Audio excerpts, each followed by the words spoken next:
পিনাকিকে মেরে ফেলার অপরাধে ঈশানী বাণীকে পুলিশের হাতে তুলে দিলে খুশি হয়ে যায় মৌলি। হ্যাঁ বন্ধুরা, এমনটাই দেখা যাবে। বিস্তারিত জানতে ভিডিওটিকে লাইক দিয়ে চ্যানেলটি সাবস্ক্রাইব করে দেখতে থাকুন। গল্পের শুরুতেই দেখা যাবে হসপিটাল থেকে ডক্টর যখন বলে দেয় যে পিনাকি আর নেই, তখন ঈশানী পুরোপুরি ভেঙে যায় আর বলে, বাণী তুমি এটা কি করলে বাণী? আমি তোমার কাছ থেকে এরকমটা কিছুতেই আশা করিনি। এই বলে আমি তোমাকে জায়গা দিয়েছিলাম, আমার মেয়ের জায়গা তোমাকে দিয়েছিলাম, মা বলার অধিকার দিয়েছিলাম, সেই তুমি আমাকে বিধবা বানিয়ে দিলে। আমি তোমাকে কখনোই ক্ষমা করতে পারবো না বাণী, কোনোদিনও আমি তোমাকে ক্ষমা করতে পারবো না। তুমি আর কখনো আমাকে মা বলে ডাকবে না। তুমি আমার মেয়েকে অনাথ বানিয়ে দিয়েছো। তখনই দেখা যায় যে বাণী বলে, মা মা বিশ্বাস করো মা, আমি আমি বন্দুক চালাইনি, আমি বন্দুক চালাতে পারি না, আমি কখনো বন্দুক চালাইনি। কেন বিশ্বাস করছো না মা? দেখো আমি ছোট থেকে বড় হয়েছি, এতদিন অবধি কোনোদিন বন্দুক হাতে নিইনি, তাহলে কিভাবে আমি বন্দুক চালাতে পারবো বলো? আমি বন্দুক চালাতে পারি না মা, বিশ্বাস করো। তখনই ঈশানী বলে, বাণী বিশ্বাস, তাও আবার তোমাকে? তোমাকে বিশ্বাস করা যায় না, আমি কিছুতেই তোমাকে বিশ্বাস করতে পারবো না। তখনই তখনই মৌলি বলে, বাণী অনেক হয়ে গেছে, এখান থেকে বের হয়ে যাও বলছি, না হলে কিন্তু খুব খারাপ হয়ে যাবে।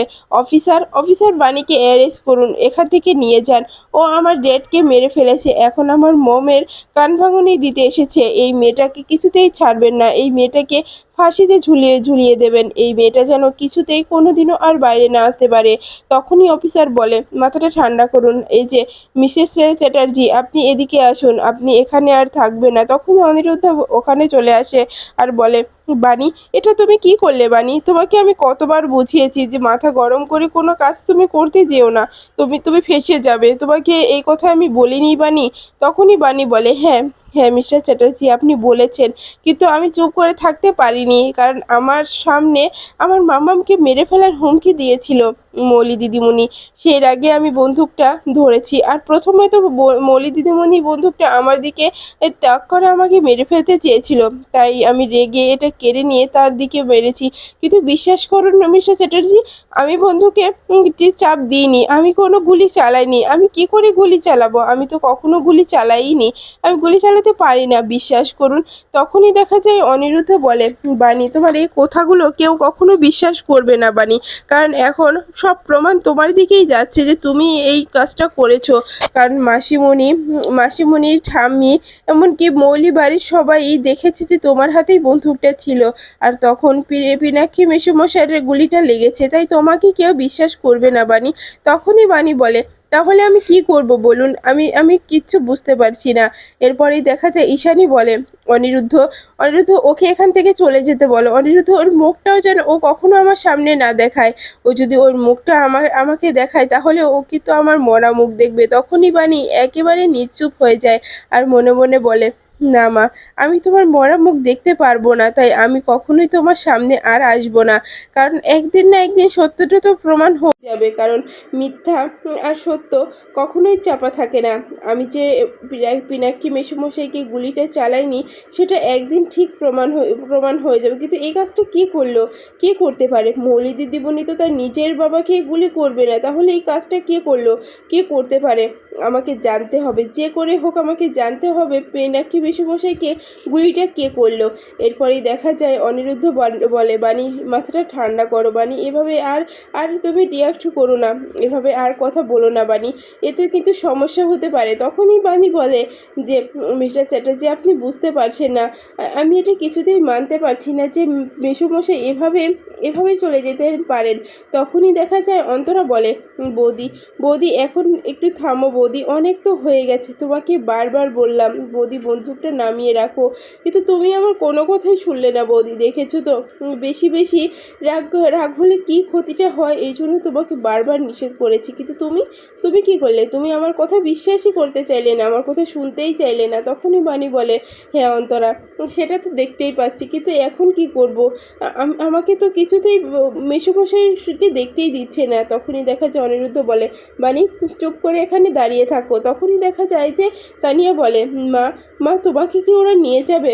তোমাকে কি ফাঁসি দিয়ে দেবে? মা তুমি যেও না, আমি তোমাকে ছাড়া থাকতে পারবো না মা, তুমি চলে গেলে আমি কি করে থাকবো? তখনই বানি বলে, মাম্মাম চিন্তা করো না, আমার কিচ্ছু হবে না। আমি জানি আমি আমি অন্যায় করিনি, তাই সাজা আমি পাবো না। তুমি একদম একদম কান্নাকাটি করবে না মাম্মাম। তোমার বাবা যেটা বলে তুমি সেটাই শুনো, সবসময় বাবার কাছেই থেকো, এমনকি তোমার মিষ্টি মা তোমার ঠাম্মির সঙ্গেই থেকো, ওদের কথাই শুনো। এরপরে এই তানিয়া বলে ওঠে, না মা, তুমি আমাকে ছেড়ে যাবে না মা, আমি তোমাকে ছাড়া থাকতে পারবো না। তুমি কেন বুঝতে পারছো না? আমি তোমার সঙ্গেই তো ঘুমিয়ে থাকি, তুমি আমাকে গান গাইয়ে ঘুমিয়ে দাও মা, তুমি তুমি যেতে পারবে না। তখনই তখনই দেখা যায় অফিসার বলে, এখন এইসব কিছু থাক, আপনি চলুন আমাদের সঙ্গে। তখনই দেখা যায় যে বানি বলে, আমি যাব, কিন্তু আমি পিনাকি বসে বসে একে দেখতে চাই। তখনই অফিসার বলে, নিজে মেরে এখন আবার নিজেই দেখতে চাইছেন? না, সেটা হবে না, কারণ এখন আপনাকে আর দেখতে দেওয়া হবে না, কারণ আপনাকে এখানে অ্যালাউ করছে না এই ড্রাইভারির কেউ, তাই আপনি এখানে থাকতে পারেন না। তখন বানি মনে মনে বলে, এই কাজটা কে করতে পারে, আমার মাথায় কেন ঢুকছে না? আমি গুলি চালাইনি, তাহলে গুলিটা আসলো কোথা থেকে? আমি এটাই বুঝতে পারছি না যে কাজটা কে করলো। মলি দিদিমণি তো এরকমটা কখনোই করতে পারে না, কিন্তু করলোটা কে? ঠাম্মি। ঠাম্মি কেন করবে? ঠাম্মি তার নিজের সন্তানকে তো আর গুলি করতে পারে না, তাহলে কে করলো? না, ওই ভিকি। আমাকে জানতে হবে, আমাকে অনিরুদ্ধ বাবুর সঙ্গে এই বিষয়টা নিয়ে কথা বলতে হবে, তাকে সমস্ত ঘটনা খুলে বলতে হবে যে আমি সেদিন কি শুনেছি, কারণ ওই ছেলেটা এতটাই খারাপ যে ছেলেটা সব কিছু করতে পারে। তাই পিনাক্ষী মেসোমশাইকে গুলি ওই ছেলেটা করতেই পারে। আমাকে অনিরুদ্ধ বাবুকে ভালো করে বুঝিয়ে বলতে হবে, তাহলে হয়তো বুঝবে। এরপরে সকাল হলেই ঈশানী অফিসারকে বলে, অফিসার নিয়ে যান, এই মেয়েটাকে আমার চোখের সামনে থেকে নিয়ে যান, আমি ওর মুখটাও আর দেখতে চাই না। আর বানি, তোমার যদি একটু বোধ থেকে থাকে তাহলে তুমি কখনোই তোমার এই মুখটা আমার সামনে আনবে না, আমি কিন্তু নিষেধ করে দিচ্ছি। তখন বানি বলে, মা, আমার কথা একবার বিশ্বাস করুন। তখনই ঈশানী বলে, মা বলার অধিকার থেকে আমি তোমাকে বঞ্চিত করলাম, তুমি আর কখনো আমাকে মা বলে ডাকবে না। তুমি আমাকে বিধবা করেছে, তুমি যদি আমার মেয়ে হতে, আমি যদি তোমার মা হতাম, তাহলে তুমি কখনোই আমাকে বিধবা করতে না। তোমার জন্য দেখতে পাচ্ছ আমি সাদা শাড়ি পরে আছি, তাই তুমি আমাকে মা বলতে পারো না। তুমি আমার কাছ থেকে আমার আমার আমার হাজব্যান্ডকে কেড়ে নিয়েছো, আমার শীতের সিঁদুর কেড়ে নিয়েছো, তাই তুমি আমাকে আর মা বলতে পারবে না। তুমি এখান থেকে চলে যাও, যে আমাদের জীবন থেকে চলে যাও, আমাদের জীবনের ছায়া হয়েও তুমি কখনো আর আসবে না।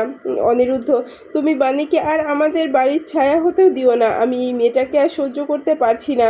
এরপরেই দেখা যায় অফিসার বাণীকে অ্যারেস্ট করে নিয়ে যাওয়ার সময় তানিয়া খুব কান্নাকাটি শুরু করে আর বলে, বাবা মাকে নিয়ে যাচ্ছে, বাবা মাকে আটকাও না, ওরা মাকে ছাড়ছে না। তখনই অনিরুদ্ধ বলে ওঠে, প্রিন্সেস, আজকে আমি কিছু করতে পারলাম না, আমি বাণীকে আটকাতে পারছি না প্রিন্সেস, আমি বাণীকে বাঁচাতেও পারছি না।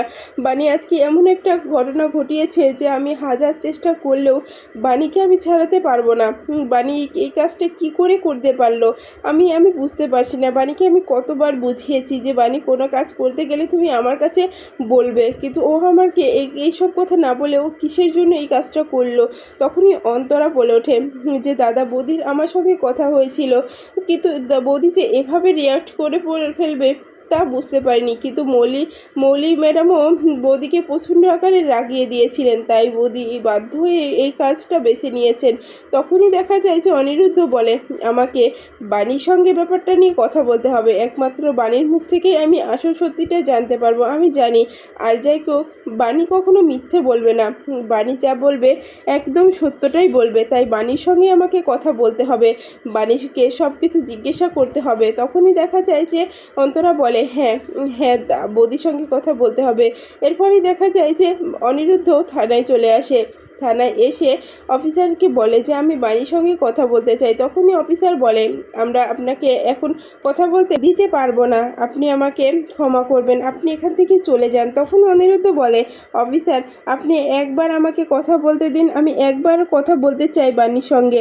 তখনই ওই অফিসার বলে, আচ্ছা ঠিক আছে, মাত্র 5 মিনিট আমি আপনাকে দেব। এরপরই দেখা যায় যে অনিরুদ্ধকে 5 মিনিট কথা বলতে দেয়। এরপরেই দেখা যায় যে অনিরুদ্ধ বাণীর কাছে গিয়ে জিজ্ঞাসা করে, বাণী তুমি এটা কেন করলে? বাণী আমাকে বলো, তুমি কেন এই কাজটা করলে? তখনই বাণী বলে, মিস্টার চ্যাটার্জি আমি এটা জেনে বুঝে করিনি, আর আমার মন বলছে যে আমার হাতের বন্ধুকে পিনাকি মেসোমশাইয়ের খুন হয়নি, পিনাকি মেসোমশাইকে অন্য কেউ খুন করেছে, কিন্তু কেন করেছে, কে করেছে আমি জানি না, তো আপনি একটু খুঁজে বের করবেন মিস্টার চ্যাটার্জি। তখনই অনিরুদ্ধ বলে যে এই কাজটা কে করতে পারে? তখনই বাণী বলে, আমার মন বলছে এটা ওই ভিকিরই কাজ, ভিকি হয়তো করতে পারে, কারণ আমি সে জানতে পেরে গেছিলাম যে ভিকি আর মৌলি দিদিমণি প্ল্যান করে এই বিয়েটা করছে এই সম্পত্তিটার হাতিয়ে নেওয়ার জন্য। আমি যখন হাতে নাতে ধরে ফেলি তখন আমাকে মৌলি দিদিমণি গুলি করে মারার চেষ্টা করে আর বলে যে মাম্মামকে সরিয়ে দেবে।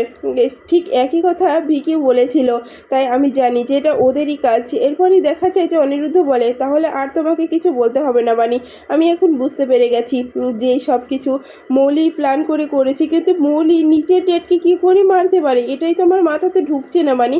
তখনই বাণী বলে, অনিরুদ্ধবাবু আমিও বুঝতে পারছি না যে মৌলি দিদিমণি এই কাজটা কি করে করতে পারলো, আমার মাথায় কিছুই ঢুকছে না। তখনই দেখা যায় যে অনিরুদ্ধ বলে ওঠে, আমি ব্যাপারটা দেখছি বাণী, তুমি একদম চিন্তা করো না, এই কাজটা কে করেছে আমি খুঁজে বের করব।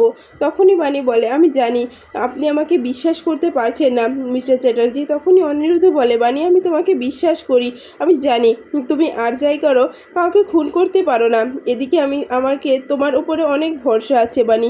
তখনই বাণী বলে যে তাহলে আপনি খুঁজে বের করুন, কারণ ওই রায়বাড়িতে অনেক বড় বিপদ আসতে চলেছে। মৌলি দিদিমণি একদম ভালো মানুষ নয়, আর তার সঙ্গে ওই নয়নতারা ঠাম্মি উনিও একদম ভালো মানুষ নয়, কারণ ঠাম্মির কথায় মৌলি দিদিমণি এইসব নোংরা কাজগুলো করছে, ওরা দুজনই একসঙ্গে যোগ হয়ে এই কাজগুলো করছে, আপনি একটু খুঁজে বার করুন। তখনই অনিরুদ্ধ বলে, আমি জানি যে ঠাম্মি অনেকটা নিচু মনের মানুষ, ঠাম্মি অনেকটা খারাপ, কিন্তু ঠাম্মি যে এতটাও খারাপ হয়ে গেছে যে নিচের বাড়ির ছেলেকে মারার জন্য যে কাউকে সুপারি দিতে পারে। ঠাম্মির এই আসল রূপটা এবার সবার সামনে আনতেই হবে, এবার আমি ঠাম্মির আসল রূপটা সবার সামনে নিয়ে আসবো। আমিও দেখতে চাই ঠাম্মি কি করে পার পায়, আমিও ঠাম্মিকে আর ছাড় দেবো না, আর যারা এই অপরাধটা করেছে তাদেরকে শাস্তি পেতেই হবে, তাদেরকে আমি শাস্তির ব্যবস্থা করে দেবো বাণী, একদম চিন্তা করো না। তখনই বাণী বলে, অনিরুদ্ধবাবু আপনি এটুকু করলে আমার কাছে অনেক। মাম্মাম কেমন আছে? তখনই অনিরুদ্ধ বলে, প্রিন্সেস অনেক কান্নাকাটি করছে, তোমাকে ছাড়া প্রিন্সেস থাকতে পারে না, সেটা তো তুমি খুব ভালো করেই জানো বাণী। তখনই বাণী বলে, অনিরুদ্ধবাবু এখন একটু প্রিন্সেসের দিকে আপনি খেয়াল রাখবেন, প্রিন্সেস যেন ভালো থাকে, আমার কথা একটু ভুলিয়ে দেবেন প্রিন্সেসকে, আমি চলে আসব, আমি জানি আমি অন্যায় করিনি, তাই আমার সাজা হবে না। তখনই অনিরুদ্ধ বলে, মানে আমি জানি যে তুমি অন্যায় করতে পারো না, কিন্তু আইন তো সে কথা বলছে না, আইন বলছে অপরাধটা তুমি করেছো। তখনই বাণী বলে, উপরে ঠাকুর আছে, ঠাকুর দেখছে, ঠাকুর এমন কিছু করবে না যাতে করে আমার শাস্তি হতে পারে, কারণ আমি এমন কোনো অন্যায় করে নিয়েছি, শাস্তি আমি পাবো, আপনি একদম নিশ্চিন্তে থাকুন অনিরুদ্ধবাবু।